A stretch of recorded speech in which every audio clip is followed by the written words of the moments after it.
In the 1970s, America was gripped by the terror of the new phenomenon of serial killers. All over the country, these monsters were committing unthinkable crimes against innocent people.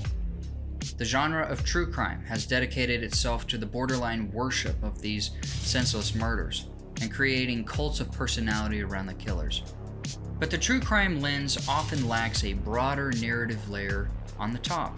It rarely explores the relationships these killers had with intelligence or the occult, and often portrays these men as lone wolves, having no accomplices or connections to outside groups at all. We're told these were men who acted in a hermetically sealed bubble of their own psychosis. But is that really true?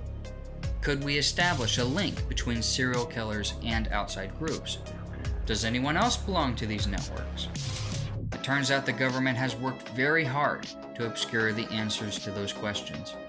This is Deep State Lore Episode 3, and today we'll be discussing the Odyssey Foundation.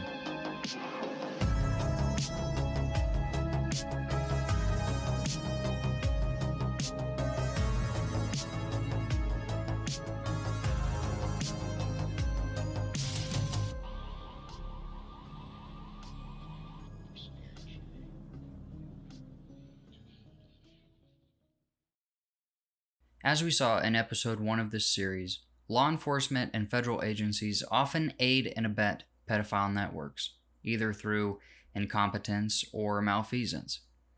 Efforts to take down pedophile networks, such as Jeffrey Epstein's, the Franklin Credit Union, the Finders, or even the Keepers Network, were all hindered in one way or another by members of law enforcement or by the feds. For instance, sweetheart deals were being orchestrated for Epstein, while his victims were stonewalled and given the runaround by the prosecution. Victims were told to wait for the slow wheels of justice to turn, while Alan Dershowitz and the prosecution worked out the details of a deal in the meantime. The result is most of Epstein's associates were given immunity. Lawrence E. King, the main supplier of children for the Franklin Network, is a free man today. This is unfortunately a theme across so many of these pedophile networks that have been uncovered. Today we'll be looking at another example from a different network, with its reach extending to serial killers such as John Wayne Gacy and Dean Corll. An academic agent's video titled 10 Rules for Truth Seeking. Rule number 7 posits that you should never count out the possibility that official records have been destroyed or falsified. That's what we're going to see in this episode. But first, let's lay some things out. Let's start by introducing some characters and go through their history. The first guy we'll look at is John David Norman. Norman was an inveterate and unrepentant pedophile. He had been convicted of sex crimes as early as 1960, though he had been arrested twice for sexual assault in 1954 and 1956. In 1963, he was actually convicted of sexual assault, and in 1970, he was found guilty in a federal court for sending obscene literature in the mail. In 1973, Norman was arrested in Dallas based on a tip from a man in San Francisco that he was running a gay prostitution ring called the Odyssey Foundation. Police found booklets titled International, containing pictures and the contact info of teenage boys and young men. Police also found 30,000 index cards that listed between 50,000 and 100,000 clients in states all over America. The lead investigator in Dallas said that there were many prominent public figures, as well as federal employees, on that list. We will return to that list at the end of this episode. In essence, Norman ran multiple pedophile networks during his life. His life was a series of getting arrested, posting bail, and then fleeing to another state and starting the cycle all over again.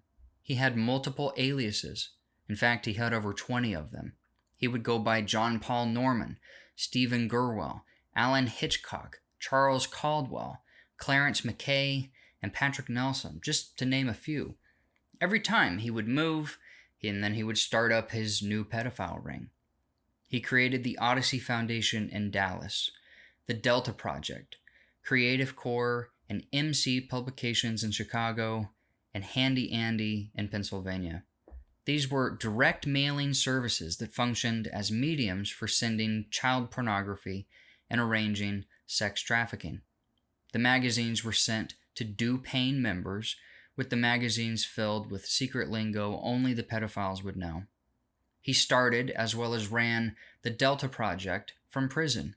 He claimed the newsletter aimed to provide educational, travel, and self-development opportunities for qualified young men of character and integrity, and that Delta dorms were being established all over the U.S., with each dorm having 2 to 4 cadets overseen by a Don.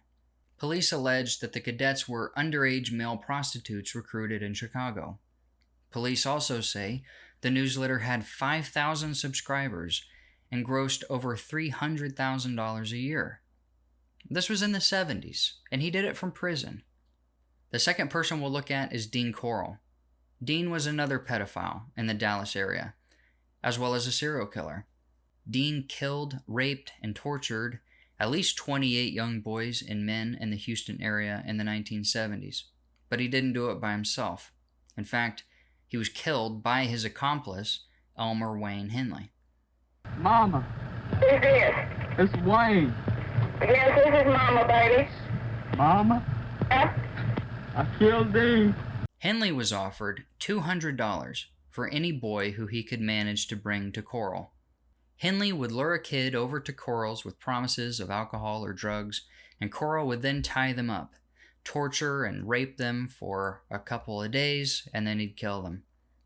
One day, Henley and another kid brought over a girl, and that was a mistake, because Corll didn't like girls, and he didn't want them at his house.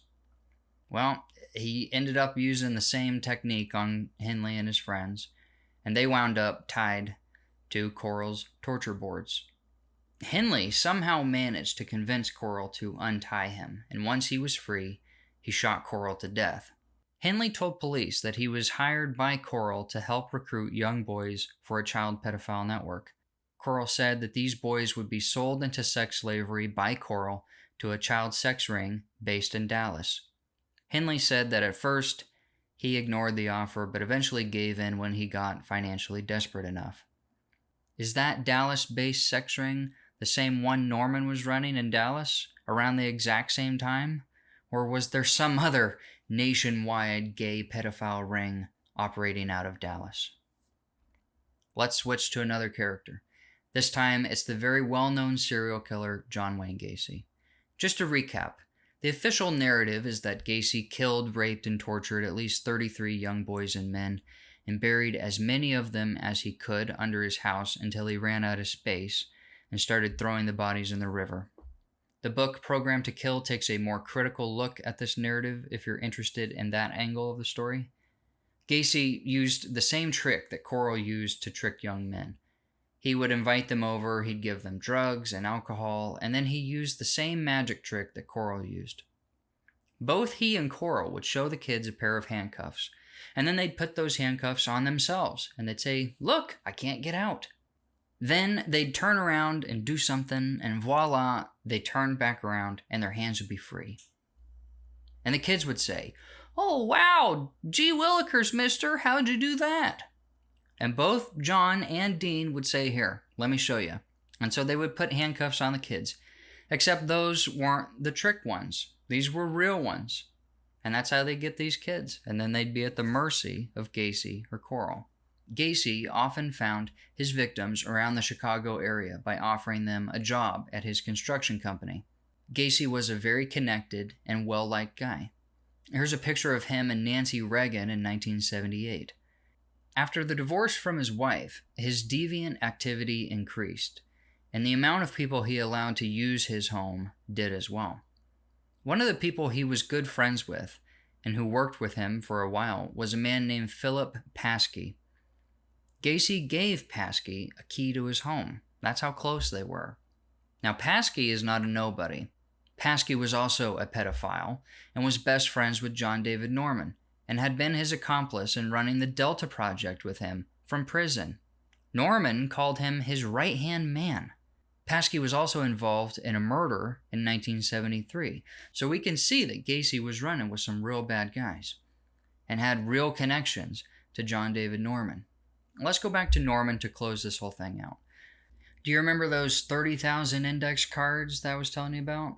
with the list of clients and victims on them? 50 to 100,000 different ones? Well, whatever happened to those? Well, let me tell you.